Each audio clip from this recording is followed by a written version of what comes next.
বেশি বেশি হয় আসলে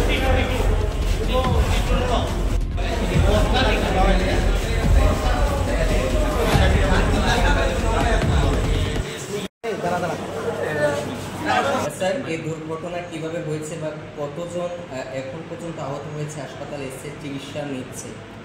এসপার পেশেন্ট পার্টি যা শুনতে পেরেছি যে অটো উল্টে গিয়ে ঘটনাটা ঘটেছে। তো এখন অবধি কাউন্ট যেটুকু করেছি যে 15 থেকে 16 জনের মতন আহত হয়েছে। তাদের কেউ মাথাতে লেগেছে, কেউ পায়ে লেগেছে, কেউ শোল্ডারে লেগেছে। তো সবাইকে সিটি স্ক্যানের জন্য, কাউকে এক্সরের জন্য পাঠিয়েছি। আর যাদের কনজারভেটিভ দেওয়া ট্রিটমেন্ট সব কিছু দিয়ে দিয়েছে। এখন ওরা এক্সরে আছে, কিছু করে আসুক, দেখি কী করি। অধিকাংশ দেখা যাচ্ছে শিশু এবং বাচ্চা ছিল, 5 থেকে 6 জনের মতন ছিল শিশু। শিশুগুলো এত সিরিয়াস ছিল না, কিন্তু বড় যারা ছিল তাদের মাথাতে লেগেছে। আর কিছু সামারি কি নিতে পেরেছেন যে চালক, সেই চালক কি এসে বা তার? না, চালক এখনো খুঁজে পাওয়া যায়নি। কতজন হবে? 15 থেকে 16 জনের মতো। কোন জায়গাতে? কলেজটিতে।